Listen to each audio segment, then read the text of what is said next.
This is going to be our home now. The rest of the stuff is arriving today, so please take care of them. What? Why are you deciding this on your own? Oh, by the way, Anna will be coming too.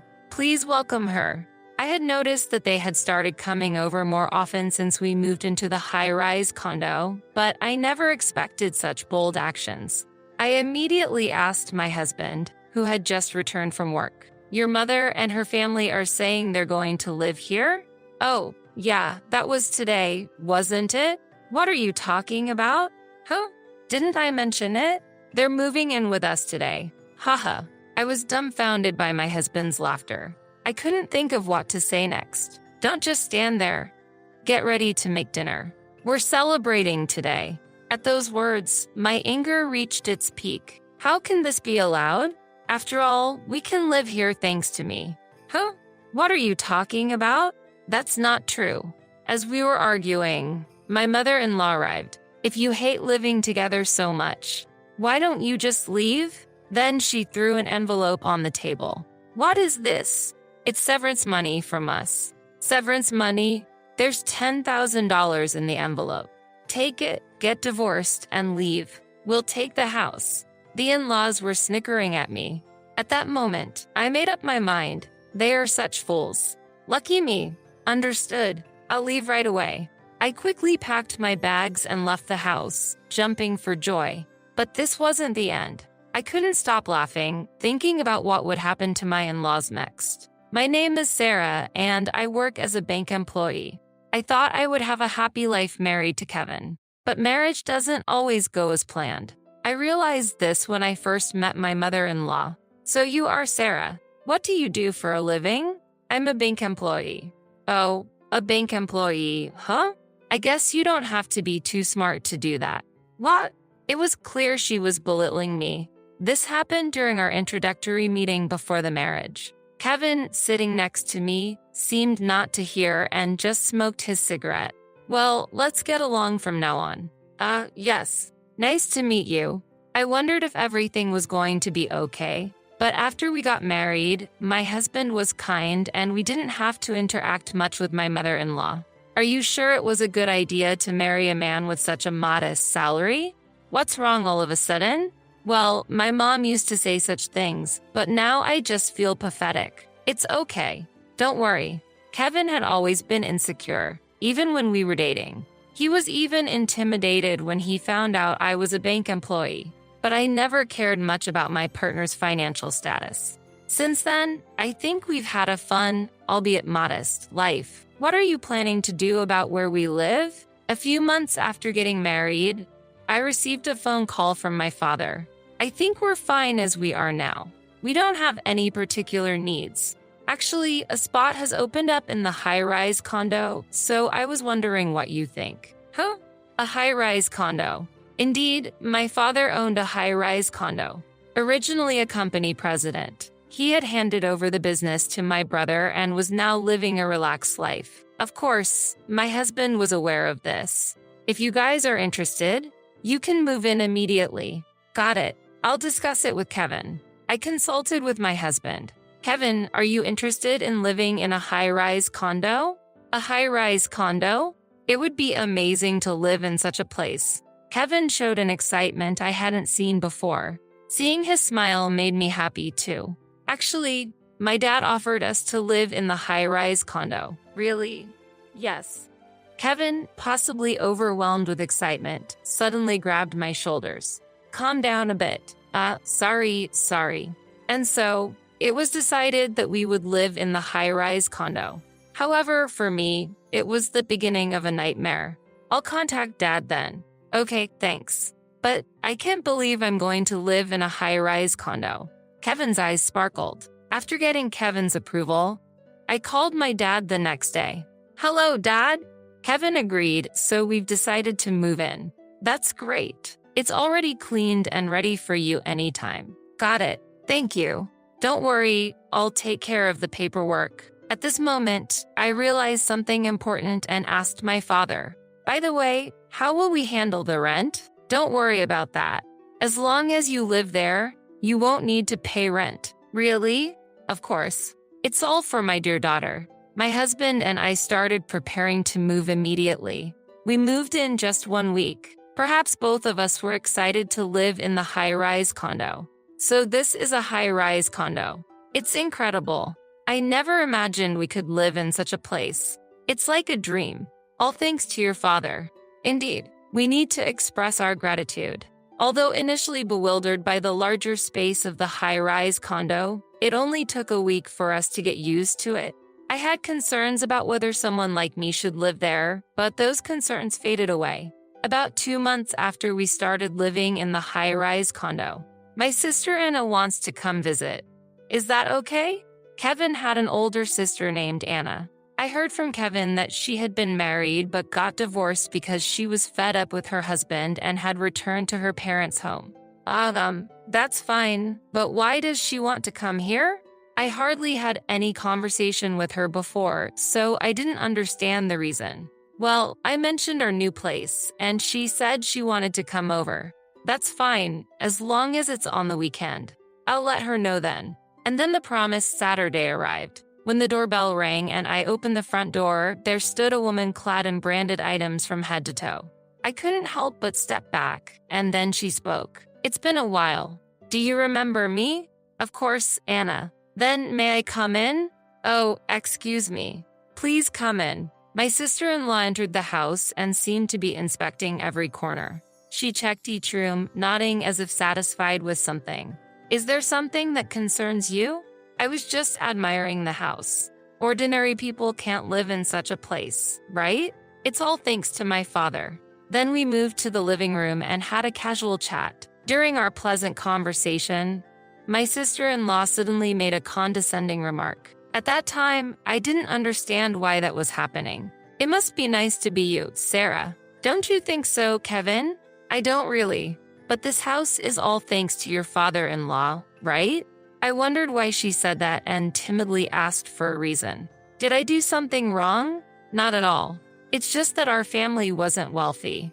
I knew from Kevin that his father had passed away when they were in middle school. Since then, they have faced many hardships. That made me think she might be jealous of me. That could be why she was dressed in all those branded items. Well, I'll be going now. I'll visit again soon. Take care. Okay. For about 2 hours, the conversation mostly revolved around their hardships and how fortunate I was. During that time, Kevin hardly joined in the conversation and just silently listened to his sister. I'm sorry. My sister is like that. I kind of figured. I'll make sure to warn her next time. Kevin promised, but less than a month later, she visited us again. And this time, she wasn't alone. Sorry for intruding. She barged in and plopped down on the sofa. Today, I brought our mom along, but the door was locked. Oh, Kevin gave me a spare key. What? I wanted to ask Kevin about it immediately, but he was out and unavailable. I had a bad feeling this could lead to trouble. And then the most troublesome person spoke up. It's not that big of a deal. What's the problem with having a spare key? The issue is that I wasn't informed about it. Maybe Kevin doesn't trust you? I think so too. With the two of them against me, it seemed hopeless. From that day on, my life turned completely different from before. When I returned home from work, I found my sister-in-law and my mother-in-law in the house. Moreover, they had helped themselves to the food in the fridge and moved things around the rooms without asking. This isn't right, don't you think? Even if I say something, the two of them won't listen. So, maybe it's best to just let them do what they want. I can't stand living like this. Please talk to them. I was quite frustrated. Frustrated with my husband for doing nothing and with myself for being powerless. Okay, I'll talk to them. Will you be there with me? If you're going to speak up properly, then I don't mind. My husband, as usual, confronted the two when they came over. However, they didn't pay any attention. Sarah must have instigated this, right? Come on, Kevin, be more assertive. That's right. You're the head of the household. You should have your own opinions. Then my husband seemed to be contemplating something, looking down. Don't say weird things. Please leave. When I said this to the two, my husband unexpectedly turned against me. You're the one who should be quiet. What? My husband was siding against me. He had completely succumbed to the will of his mother and sister. They took advantage of Kevin's lack of confidence and his inability to refuse. Now, I had no one on my side. I was wrong in my judgment. What my sister and mother said is correct. From now on, I will also express my own opinions. When my husband spoke with newfound confidence, the two smirked and looked at us. From then on, the situation became one-sided. I've decided to allow my mom and sister to come and go as they please. Wait, don't make such decisions without me. The decision is made and you have no say in it.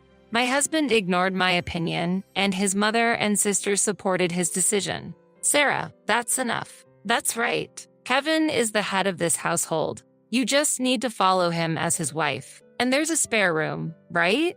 No way. It's a waste to have an unused room, so we'll use it. The atmosphere was clearly in their favor. The room lent by my father was now considered theirs. Given the circumstances, I had no choice but to tough it out. I decided to focus on my work and not worry about the situation at home. 6 months later, this attitude paid off. You've been doing really well lately. How about working in a higher position? Me, I've been watching your work recently, and I think you're the right person for the job. Thank you. I'll continue to do my best. It was an unexpected motivation, but it was the happiest thing that had happened to me so far. However, there was a problem. You've been coming home late recently. What have you been up to? Just work. Really? Aren't you having an affair? If you think it's a lie, go ahead and check. This is where my mother-in-law and sister-in-law would chime in. Getting so defensive makes you look even more suspicious. Anna might be right, but Mom, no one would pay attention to Sarah with her looks. Indeed, they clapped their hands and laughed together. They were just having fun teasing me. Until then, they would come over maybe 3 times a week at most, but recently, they started to be at our house almost every day. One day, my mother-in-law came to me and said something totally off base. Do you need something? Do you even understand? Understand what? Have you ever thought about why you can live in a place like this? A woman like you doesn't fit in here. I thought to myself, that's more like her. You can't even do household chores properly. You're useless here. Do you get that? I was continuously bombarded with such baseless accusations. Of course, I wanted to retort immediately, but I felt that nothing I said would improve the situation. I chose to stay silent. Afterwards, perhaps bored, my mother-in-law returned to her room. Just as I was about to start preparing dinner, my sister-in-law came. I heard the conversation earlier. There's never a moment of peace. You should really understand your place. You're like a maid in this house. I work hard too, you know? And it might sound bad, but I earn more than Kevin. Then you should contribute that money to the household expenses. For us, of course. I couldn't agree with her argument. I wasn't living in luxury. I was actually paying for most of our daily expenses, like utilities and groceries. Kevin seemed to have forgotten that, and more importantly, my mother-in-law and sister-in-law didn't even know the reality. I often wondered what would happen if I stopped paying. Then why don't you work, Anna? Why should I have to do that? I almost envied her ability to say such things earnestly. It was a mystery where she went every day without working. So, where do you go every day? I don't need to tell you that. At that moment, my sister-in-law avoided looking at me. It was clear she was involved in something she couldn't openly talk about. Is that so? Then I'll just assume you're gallivanting around every day without working. I said this with a serious face. Angered, my sister-in-law threw a mug from the table at me. It didn't hit me, but the mug shattered into pieces. Why did you dodge? That was my favorite cup. Since it's your fault, clean it up. I silently began cleaning up a broken cup while she stood by, watching and laughing. I thought about throwing the shards back at her, but I refrained. You're in the way standing there. What? I'm just watching. After cleaning up in a few minutes, I tried to leave, but my sister-in-law interjected again. Remember, if you say something weird next time, it'll be much worse. I understand. I'll be careful. Inside, I didn't mean it. Watching my sister-in-law's satisfied departure, I complained in my mind, "Don't get too cocky. You'll get what's coming to you soon." Then one day, as usual, when I returned home from shopping, the house was noisy. Entering the house, I was met with a multitude of cardboard boxes everywhere. My mother-in-law was bustling around. "What are you doing? This is going to be our home now. The rest of the stuff is arriving today, so please take care of them." "What? Why are you deciding this on your own? Oh, by the way, Anna will be coming too. Please welcome her." I immediately asked my husband, who had just returned from work. "Your mother and her family are saying they're going to live here?" "Oh, yeah, that was today, wasn't it? What are you talking about?" "Huh? Didn't I mention it? They're moving in with us today." I was dumbfounded by my husband's laughter. I couldn't think of what to say next. "Don't just stand there. Get ready to make dinner. We're celebrating today." At those words, my anger reached its peak. How can this be allowed? After all, we can live here thanks to me. Huh? What are you talking about? That's not true. Are you serious? Serious? But you're just obeying everything your family says. What did you say? Say that again. My husband raised his hand towards me. At that moment, it wasn't fear I felt, but disbelief at how my husband, who used to be so unassertive, could change to this extent. "Going to hit me? Try if you dare." Then, my husband slowly lowered his arm. Apparently, my words intimidated him, and he calmed down a bit. But then, he started laughing, recalling something. "What are you laughing at? I just remembered why we got married. You should be thankful that you could marry me." "What are you talking about? You might not know, but I married you because nobody else was interested. Before, I thought we got married out of love. Now, being told this, there's nothing I can do." My husband continued with a shocking revelation. "And it's annoying, but I married you because you earn more than me." "Oh, but that's what Mom told me."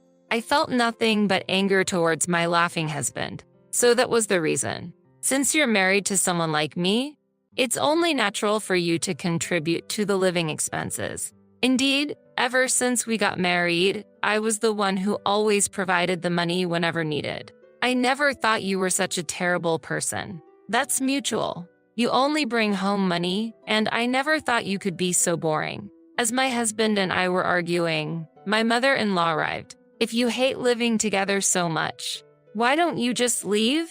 Why should I have to do that? We don't need someone like you in this place." My sister-in-law agreed. "Sarah is unnecessary. Nothing will change if you're gone." Then, my mother-in-law threw an envelope on the table. "What is this?" "It's severance money from us." "Severance money? There's $10,000 in the envelope. Take it, get divorced, and leave. We'll take the house." Haha. My in-laws were smirking at me. At that moment, I made up my mind. The high-rise condo I was living in was technically in my name, but I was only borrowing it for free from my father. And then I thought of a way to retaliate against them. Such foolish people. This is an opportunity for me. I decided to act immediately. "Understood. I'll leave right away. I thought you would put up more of a fight." Well, that's the kind of woman she was. "Too bad, but I don't want to see your face anymore, so leave quickly." I was planning to do so without you telling me. I quickly packed my bags and left the house, almost dancing with glee. Imagining what would happen to my in-laws next made me unable to stop laughing. I decided to go back to my parents' house to inform my father about the situation. "Why have you come back suddenly?" "I've been kicked out of the house." "Kicked out? How did that happen?" "Well, you see." I explained to my father what had happened that day and the events leading up to it. I could see my father's face turning to anger as I spoke. After I finished, he was angrier than I had ever seen him. "Let's kick them out immediately." But I stopped him. "Wait, Dad, I have a better idea." "What kind of idea?" I shared the plan I had thought of when leaving the house. My father nodded and accepted my suggestion. "That's a brilliant idea, right? This way, it benefits you as well, and I get my revenge. So, you'll take care of it?" "Yes, don't worry." The next day, I contacted my husband immediately. "About the apartment. I have no intention of giving it back. I know. but the ownership is still mine, so I'm thinking of transferring it to you. Then it will truly be yours, right? I see. I don't want to cause you any trouble. I'll handle the paperwork. Is that okay? Okay. I'll leave it to you. All right. I'll also send the divorce papers by mail. Take care. After saying that, I hung up the phone. Just before hanging up, I could sense my husband's joy. A week later, the divorce was finalized, and the paperwork for the high-rise condo was completed. All that was left was to wait. Hey, I got a bill for $6,000. What's the meaning of this? Explain. A month later, my furious husband called. It was hard to suppress my laughter at his reaction. Well, it's a high-rise condo, you know?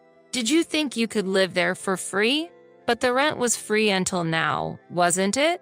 Indeed, when I was there, haha. This is no joke. He was shouting so loudly that I had to pull the phone away from my ear. It was free because I was there, but now that it's yours, you need to pay the rent. We're not going to pay that. You can choose not to, but remember, the owner of the apartment is my father. After a moment of silence, my mother-in-law took the phone. I heard from Kevin what you did. That was unnecessary of you. Unnecessary?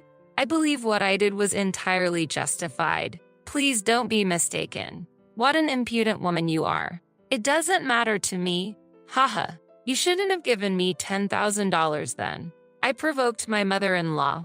I thought I wouldn't have to deal with them anymore. Indeed, my words got to her. We will absolutely not pay. Is that so? That's fine by me. But don't say I didn't warn you if my father decides to sue. My mother-in-law seemed shaken, losing her previous confidence. Aren't you ashamed to rely on your father? Not at all. It's more shameful for someone who tried to manipulate their son to their own ends, don't you think? I can have a reasonable conversation with you, so let's send this. She must have realized she was at a disadvantage because she abruptly hung up the phone. She was just running away. I immediately informed my father about the conversation. I see. Then I need to do something about it for my daughter. I'm counting on you. My former in-laws acted impulsively, thinking only of their convenience, and this was the result. Such a pitiful parent and child. They will face more difficulties from now on. I will just wait and enjoy watching. Time passed, and my ex-husband and his family continued living in the high-rise condo without paying rent. Eventually, my father had to take action. I just billed them for the past due rent. Really? We can't ignore this any longer. It will be a good lesson for them. Then, a new revelation came to light. There were traces of unauthorized purchases made with a credit card in my name. A lawyer, introduced by my father, was hired, and preparations for a lawsuit began, demanding reimbursement from my ex-husband and his family. Why should we pay you? The first to object was my sister-in-law, mostly because the purchases were expensive branded bags and clothes. How can you say that after shopping with someone else's money? This is clear theft. It's pathetic to fuss over such trivial matters. Besides, those purchases were made before your divorce, so I think they're invalid. Unfortunately, that logic doesn't apply. You and I are strangers now. I don't care about that. The call was from my sister-in-law, but she hung up unilaterally.